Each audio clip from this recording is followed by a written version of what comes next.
한 나라의 경제를 측정하는 그런 바로메터와 같은 것들이 있는데, 미국에서는 햄버거 가격이 얼마냐, 그러면 경제가 대충 어떻게 돼가고 있는지 어림잡아 짐작을 한다고 하죠. 한국에서는 짜장면 값이 얼마냐, 여기에 따라서 경제가 어떤가, 이런 것들을 대충 알아본다고 합니다. 이와 마찬가지로 우리 신앙 상태를 측정할 수 있는 것 중에 하나가 감사라는 것이 있다고 합니다. 내 삶에 감사가 넘치면 잘 가고 있는 거고, 내 삶에서 원망과 불평과 이런 것들이 자꾸 터져 나오게 되면 그것은 영적으로 적신호다. 자동차 운전하고 가다 보면 노란불 들어왔다가 빨간불 들어오잖아요. 마치 그와 같아서 늘 우리의 마음속에 감사 대신에 원망과 불평과 짜증과 이런 것들이 섞여 나올 때 우리 영적인 상태는 no matter what, 우리가 얼마나 기도하든지 얼마나 말씀을 보든지 상관없이 영적으로 좋지 않은 가운데 있을 수 있다고 하는 겁니다. 여러분은 요즘 어떠십니까? 옆에 있는 분들한테 한번 물어볼까요? 요즘 어때요? 이렇게. 예. 묻지 마, 다쳐. 지난주일 우리는 데살로니가 전서 5장 18절에 있는 말씀과 그 앞뒤에 이제 16장 17절에 있는 말씀으로 함께 살펴보았습니다.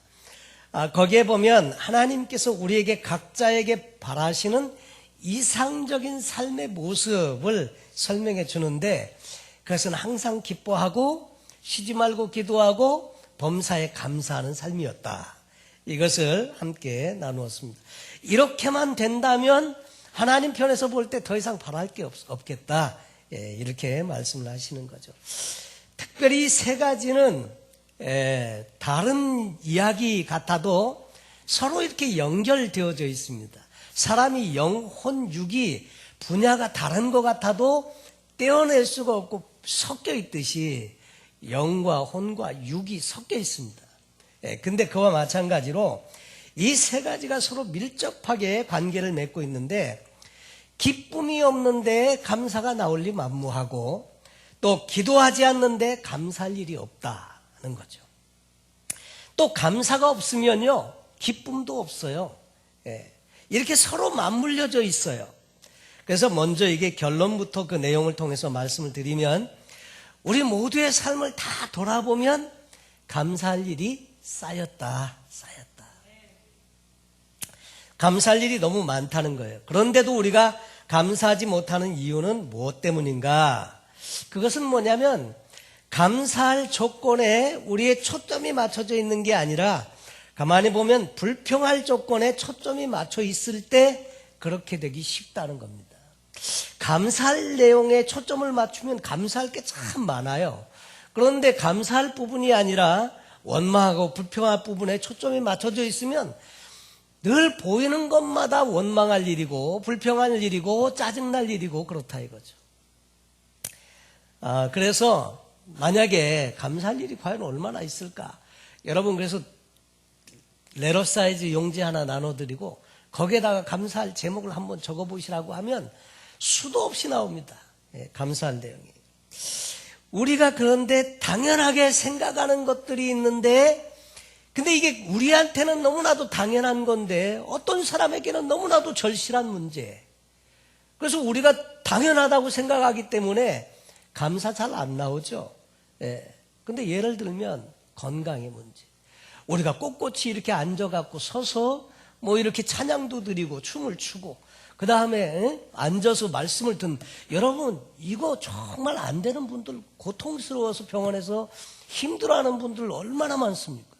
이게 우리는 당연하게 여기는데 사실 이것도 얼마나 감사한 일인지 몰라요. 우리 학생들은 공부할 수 있는 거 감사한 일이죠. 공부 못해가지고 그 아프리카에 가면 그 먼 거리에 아이들이 물 뜨러 다녀요. 물. 그것도 이렇게 좋은 신선한 물이 아닌, 그래도 물이 없어갖고 물 뜨러 다녀요. 물 뜨러 하루 종일 갔다 오면 하루 다 간다. 여기 멕시코만 가도 물 뚫어 다니는 아이들 많거든. 공부하고 놀고. 그리고 여러분 이렇게 마음껏 교회 나와서 예배 드릴 수 있는 거 여러분 우리는 너무나 당연하잖아요. 근데 이게 당연한 일이 아닌 나라의 성도들이 있단 말이죠. 정말 예배 한번 이렇게 드려보고 싶은데 북한 같은 데서 입만 뻥긋뻥긋하면서 소리는 못 내고. 여러분 당연한 것 같은데 사실 보면 이게 당연한 일이 아닌 일들이 얼마든지 우리 주변에 많이 있습니다. 우리는 당연한 일인지 모르지만 어떤 사람에게는 정말로 절박한 문제일 수가 있다 하는 거죠. 그래서 우리에게 지금 가장 시급한 것이 있다고 하면 감사를 회복하는 것. 만약에 여러분 감사가 좀 시들해져 있다 그러면 이 11월 달을 감사의 달로 정한 이유는 감사를 다시 한번 회복하자 이거죠.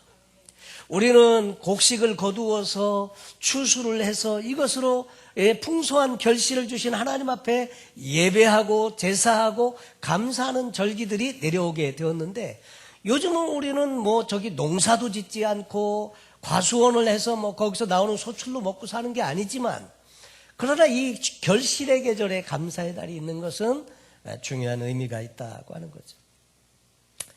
그런데 많은 경우에 보면 진짜 감사해야 될 사람들은 감사하지 않고요. 여러 환경이나 조건으로 볼 때는 도저히 감사할 수 없는 사람들이 감사하더라 하는 거죠.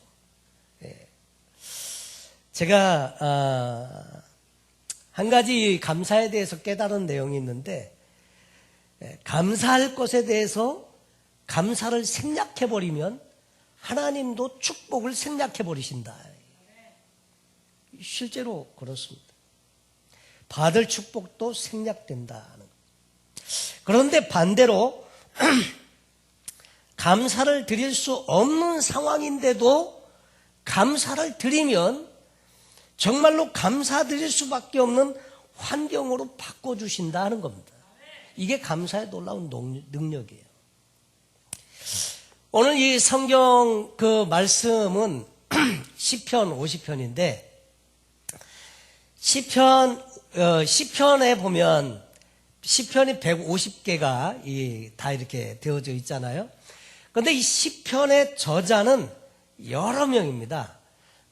보면 하나는 모세가 기록한 것이 시편에 들어와 있는데 인생의 무상, 인생의 날 개수하는 지혜를 가르쳐 주십시오 했던 시편 90편이고 또 시편 중에 73개는 다윗의 것입니다.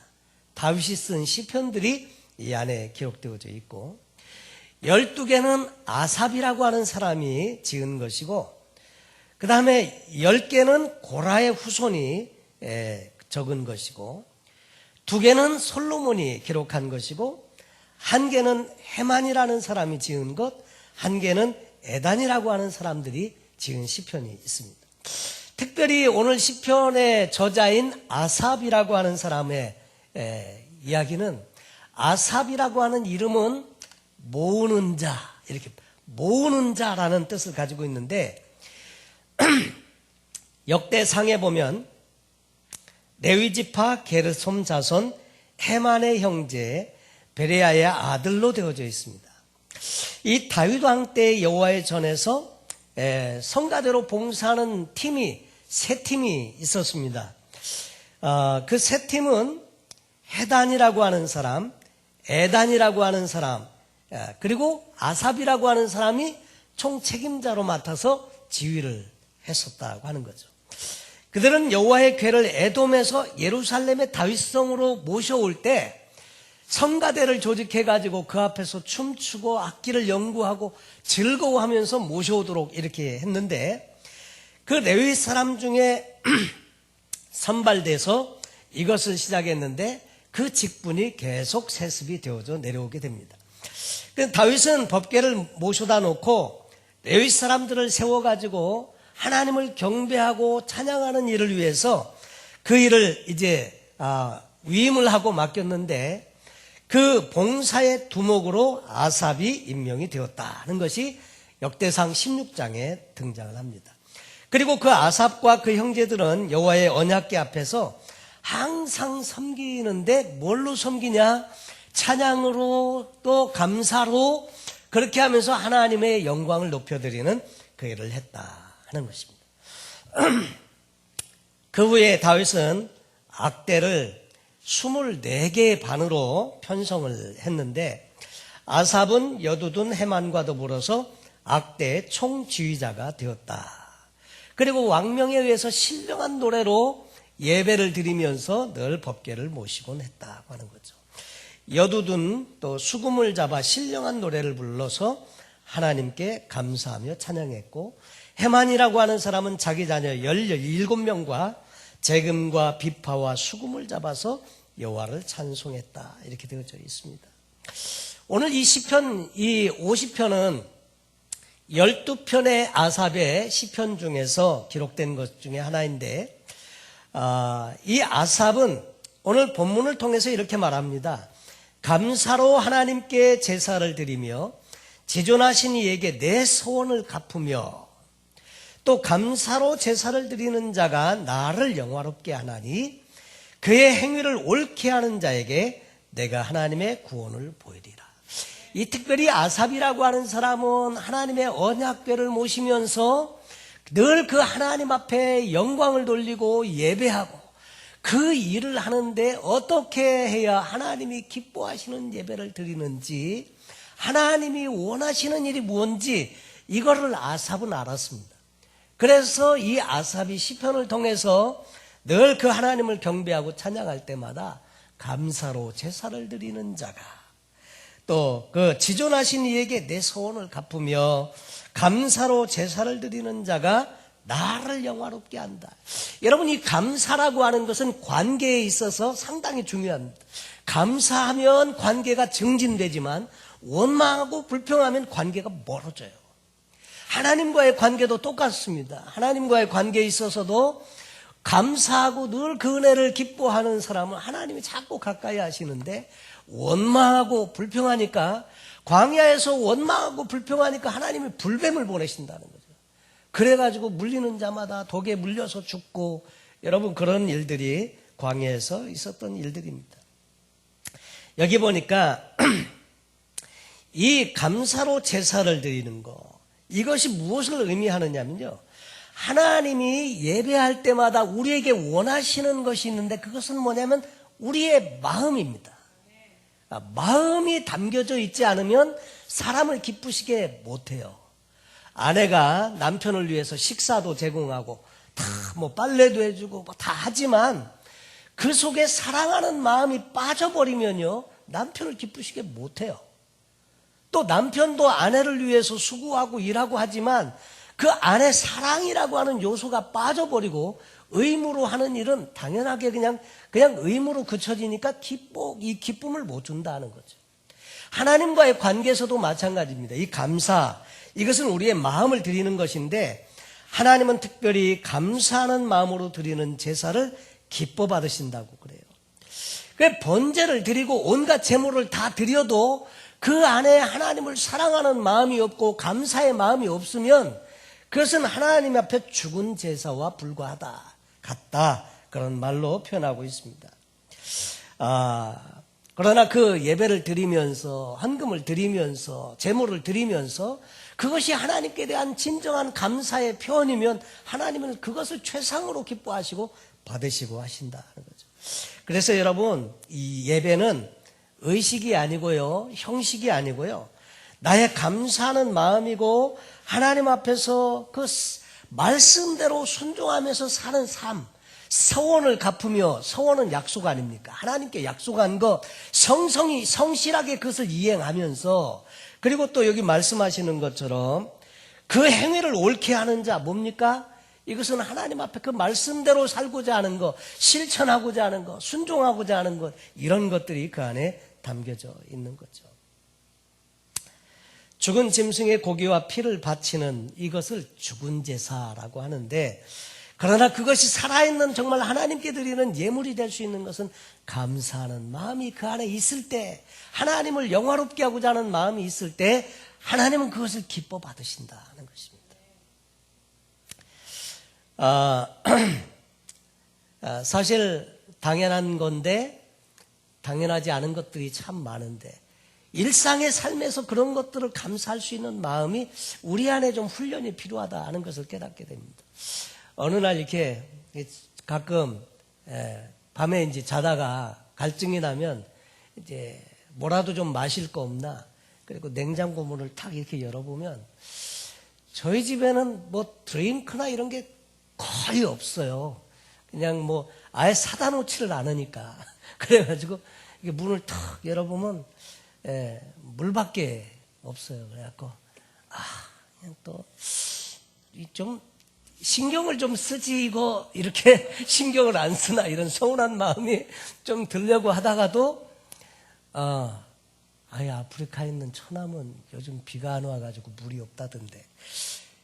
아프리카 사람들 생각하니까요, 그 시원한 드링킹 워터 이거 마음껏 마시는 것도 이게 진짜 거기는 귀한 일 아닙니까? 그 물이 없잖아요.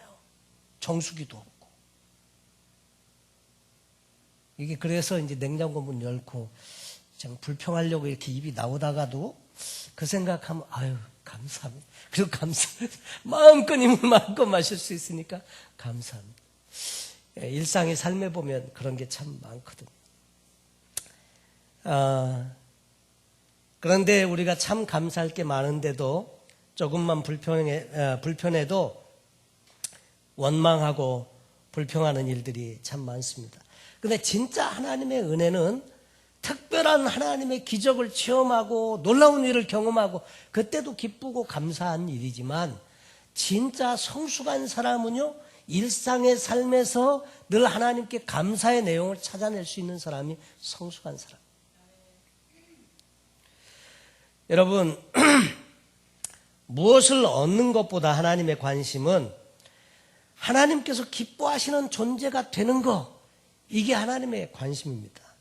그러므로 우리가 진짜 은혜 받는 거, 은혜 받기를 사모하고 다 중요한데, 우리가 진짜 은혜는 하나님의 말씀대로 살고 또 선한 열매를 많이 맺고 하나님의 기뻐하시는 존재로 되어가는 것, 이것이 은혜다 하는 거죠. 어떤 아내가 남편을 은혜 받기 위해서 교회로 데려갔다고 그래요.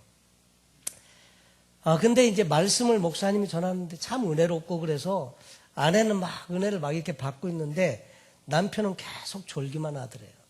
그래서 너무 속이 상해서 항상 하던 대로 남편에게 퉁명스럽게 이렇게 짜증을 냈답니다. 아니, 당신이라는 사람은 어떻게 이렇게 좋은 말씀에 은혜도 못 받아요? 그랬더니 남편이 하는 말이, 여보, 은혜 받으면 어떻게 되는데 당신처럼 되는 것이 은혜 받는 거야? 그러면 나는 그런 은혜 안 받을래. 그러더래. 여러분, 진짜 은혜는요, 말씀을 통해서도 은혜도 받지만 받은 말씀을 통해서 내가 변화되고 내가 하나님과의 관계가 증진되고 또 그 말씀대로 내가 실천해서 살면서 좋은 변화된 영향력을 끼치는 것, 이런 것들이 진짜 은혜라고 하는 거죠. 100가지 좋은 말씀을 듣고 끝나는 것이 아니고요, 한 가지 말씀이라도 실천하면 그것이 은혜 받은 사람이고요, 그리고 평범한 삶 속에서 하나님의 은혜를 깨달은 사람이 하나님 편에서 볼 때 진짜 은혜 받은 사람이라고 할 수 있다는 거죠. 근데 이 은혜는 보면 많이 받는 것도 은혜인데 보니까 깨닫는 게 은혜더라고요. 은혜는 이미 넘쳐나게 우리 주변에 많이 있어요. 근데 그것을 은혜로 알지 못하는 이유는 깨달음이 없어서요. 그것을 말씀을 통해서 그렇구나. 이 깨닫는, 일상의 삶에서도 마찬가지입니다. 당연하게 사는데 그게 당연하지 않은 것을 깨닫는 게 이게 또 은혜고 그렇다는 거죠. 근데 또 하나 중요한 게 있더라고요. 은혜는 깨닫는 것도 중요하지만 중요한 것 중에 하나가 받은 은혜를 지키는 것, 이게 또 은혜예요. 어떤 사람은 막 하나님의 놀라운 기도 응답을 경험했고 은혜를 체험했고 병에서 고침받고 막 하나님의 놀라우신 은혜를 많이 경험했는데 이게 오래 못 가. 하면 원래대로 돌아가 있고 원래대로 돌아가 있고. 그 은혜를 잘 지속하는 것도 중요하다는 것입니다. 그러면 어떻게 하면 이 은혜가 오래 지속되고 간직이 될까 하는 것입니다. 그것은 범사에 감사하는 사람에게 은혜가 오래 간직되고 지속되고 더 증폭된다 하는 것입니다.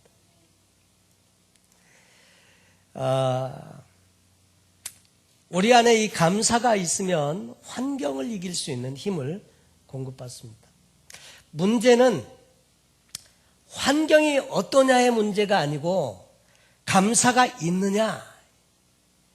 내 주변의 삶의 환경은 보면 사방이 콱콱 막혀 있고 어렵고 힘들지만 환경의 문제보다도 더 중요한 것은 내 안에 감사가 있냐 하는 것입니다.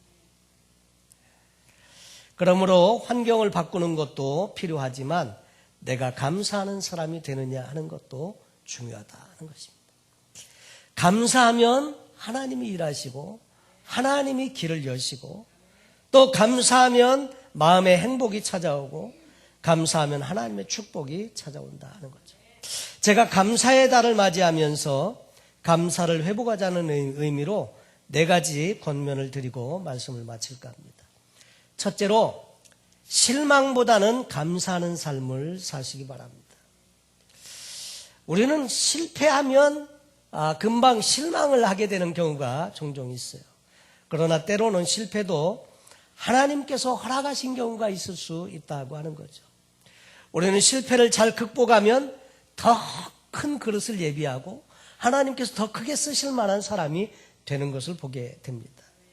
나중에 실패한 일이 성공의 보약이 되기도 합니다.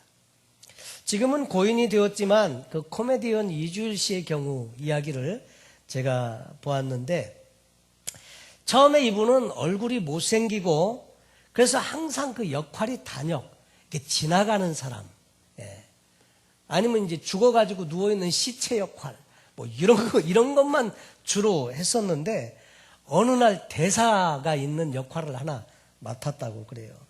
그것은 뭐냐면 의사 가운을 입고 환자의 이게 사망 원인을 점검하고 그 다음에 확인해주는 의사 역할이었는데 난생 처음으로 대사가 있는 역할을 맡게 된 거예요. 그래서 열심히 연습했습니다. 이 대사도 한마디밖에 안 돼요. 운명하셨습니다. 요거 한마디 하는 건데 열심히 가가지고 또 누워있는 환자에게 가서 눈을 이렇게 까보고 그 다음에 운명하셨습니다. 심각한 표정으로 그 한마디 하는 건데 너무나 긴장한 나머지 그 방송 녹화할 때 가가지고 환자한테 가가지고 환자의 눈을 까야 되는데 자기 눈을 까고 운명하셨습니다 그랬다는 거예요. 물론 이제 방송사고이기는 했지만 사람들이 그 시청자들이 보고 너무 웃긴다 그래가지고 오히려 그 사람이 뜨게 되는 계기가 됐다는 그런 이야기를 보았습니다.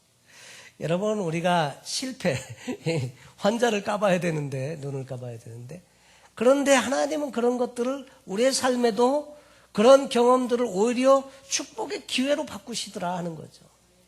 옛날에 조치훈 선수에 대한 신문 사설을 한번 읽은 적이 있는데 조치훈 바둑두잖아요. 일본 바둑계에서 그래도 그 삼관왕 기성정 명인전 그 다음에 또 타이틀 하나 더 있는데 그 3개를 다 석권한 아주 그런 바둑을 참 잘 두는 분이었는데 처음 미국에 건너가서 젊었을 때 명인전인가 하는 거기에서 무슨 구단인 그 일본 바둑 선수 그 기사하고 바둑을 두게 되었는데 7번 대국을 두어서 4번 이기면 타이틀을 갖는 거예요.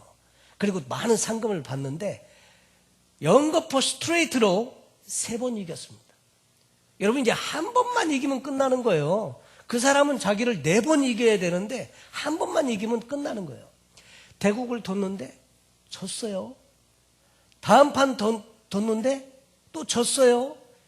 3번을 영거푸 이겼던 이 조치훈이 4번을 영거푸 집니다. 그래갖고 타이틀을 못 땄어요. 그리고 이제 바둑 게임이 다 끝났을 때 그 일본의 구단인가 하는 그분이 뭐라고 말했느냐면 조치훈 이 선수가 이번 대국에서 실패한 것이 그에게 유익이다 그랬어요. 아니, 지금 그걸 위해서 얼마나 잠 안 자고 노력하고 연습하고 이때까지 왔는데 그걸 못한 것이 그 조치훈에게 유익이라니. 그 사설의 내용은 이것입니다. 근데 그 말대로 그것이 자기에게 약이 된 거예요. 그래가지고 그 마음에 늘 신중을 기하고 이렇게 좋은 레슨을 얻은 거죠. 그래가지고 나중에는 계속 바둑을 둘 때마다 그래갖고 그 기성전, 명인전, 그 다음에 또 하나 뭐 있는데 그것까지 해가지고 타이틀을 다 거머쥐고 일본의 바둑계를 평정한 아주 유명한 그런 바둑 기사가 되었다 하는 이야기입니다. 여러분 보면 우리는 실패 때문에 괴로워하고 실망하고 그렇게 할 수 있지만 여러분 그러나 지나치게 실망하지 마시라고 권면하고 싶습니다. 실망은 반드시 절망으로 발전합니다. 그런데 그 실망 대신에 감사를 드리면 희망으로 발전한다는 거죠. 희망으로. 실망은 우리의 영혼을 죽이지만 이 하나님께 드리는 감사는 절망에서 희망을 갖게 하고 하나님을 의지하게 하고 하나님을 신뢰하게 해서 반드시 좋은 하나님의 응답을 경험하게 된다는 거죠. 두 번째, 불평보다는 감사하는 삶을 사시기 바랍니다. 불평은 똑같은 환경이어도 그 환경을 지옥으로 만들고 감사는 똑같은 환경이어도 이 감사를 드리면 천국으로 만든다는 거죠. 어떤 분이 죄를 지어서 감옥에 들어갔습니다. 감옥에 들어가서 자기 죄를 회개하고 자기 자신을 돌아보는 기회로 삼았습니다. 그리고 자기가 낮아지는 기회로 삼았더니 그 감옥이 어떻게 되었느냐면 감옥이 아니라 자기를 수도하는 수도원이 되었다. 수도원이 되었다.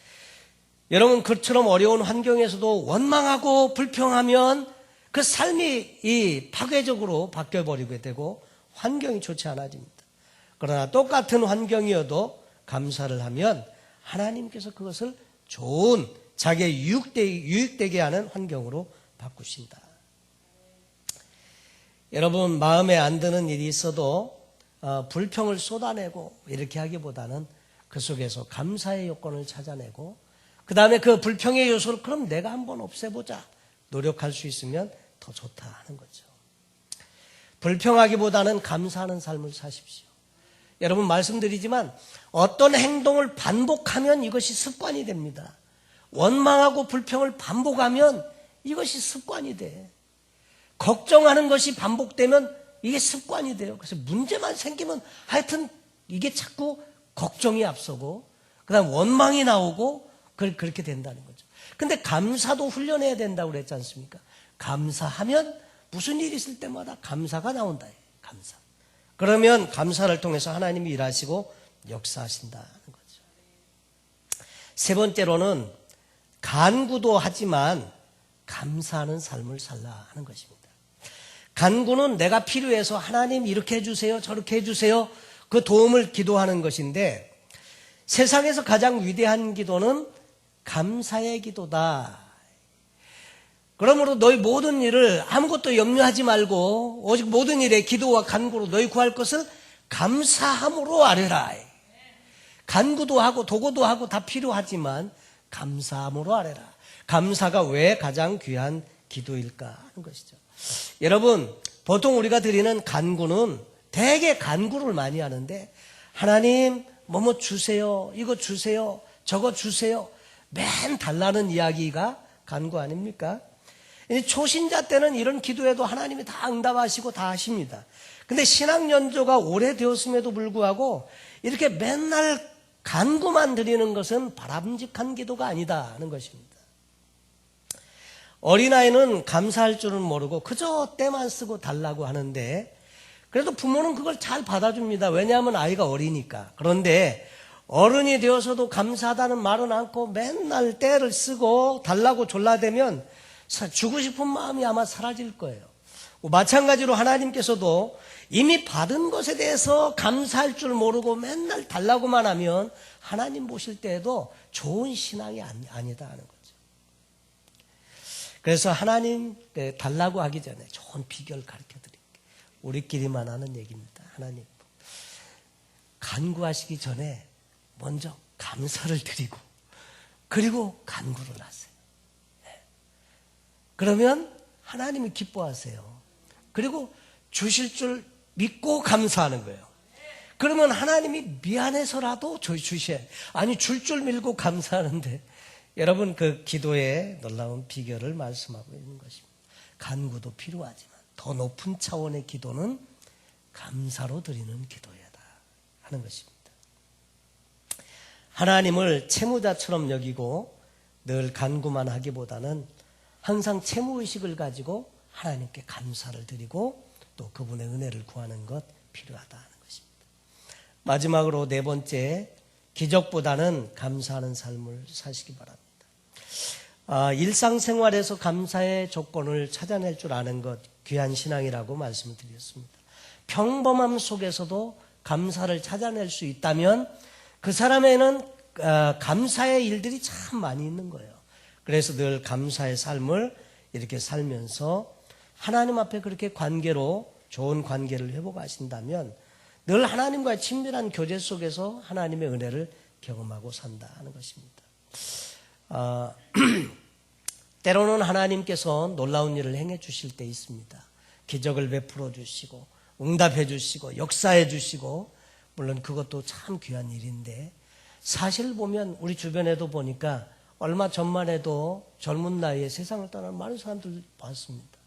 그럼에도 불구하고 오늘 이 땅에 사명 주셔서 살게 하시는 거 우리는 당연하게 여기지만 감사의 제목이 얼마든지 될 수 있거든요. 여러분 그리고 정말 우리의 삶에 여러 가지 다 돌아보면 일상에서 평범한 저는 일상의 영성을 중요하게 여깁니다. 이 일상의 영성은 왜 중요한가 하면 그게 실제 나예요. 우리가 많은 경우에 특별하게 하나님께 집중적으로 매달리고 기도하고 간구할 수 있는 것도 필요한데 중요한 것이 일상의 삶입니다. 일상의 삶에서 그분과 만나고 그분과 교제하고 그 하나님의 말씀에 순종하는 이 삶이 더없이 중요하다 하는 것이죠. 그러니까 이 감사도 일상의 삶에서 매일 반복적으로 우리의 삶에 일어난다고 하면 하나님을 기쁘시게 하는 그러한 삶이 될 줄로 믿습니다. 세상에서 제일 불행한 삶은 감사가 없는 삶이고 세상에서 가장 복된 삶은 범사에 감사하는 삶이다. 이 하나님의 은혜를 기억하면서 살 때 우리는 또 감사할 수 있습니다. 오래전에 눈이 수북히 쌓이도록 그 눈이 쌓인 어느 추운 겨울날에 강원도 깊은 산골짜기를 찾는 두 사람의 발걸음이 있었답니다. 나이가 지긋한 한 사람은 미국 사람이었고 젊은 사람은 한국 청년이었습니다. 눈 속에 빠져가면서 한참 골짜기를 더듬어 들어간 두 사람이 마침내 조그마한 무덤을 하나 찾아내고 그 앞에 섰습니다. 그리고 그 나이가 지긋이 들어있는 그 미국 사람이 청년에게 이렇게 말했습니다. 이곳이 내 어머니가 묻힌 곳이란다. 그러면서 그간의 이야기를 해 주었습니다. 6.25 사변을 맞아서 일사후퇴를 하는 치열한 전투 속에서 한 미국 병사가 강원도 깊은 골짜기로 후퇴를 하게 되었는데 어떤 이상한 그 신음소리 같은 소리를 듣게 됩니다. 가만히 들어보니까 이게 신음소리 같기도 하고 나중에 알고 보니까 아기가 우는 소리였습니다. 울음소리를 따라가 봤더니 그 소리는 눈구덩이 속에서 나오고 있었는데 그 아이를 눈에서 꺼내기 위해서 눈을 이렇게 파헤치고 눈을 치우던 미국 병사가 소스라치게 놀라고 말았습니다. 또 한 번 놀란 것은 눈 속에 파묻혀 있는 그 아이뿐만 아니라 어머니도 같이 있었는데 어머니가 옷을 하나도 걸치지 않은 채 알몸이었다는 사실입니다.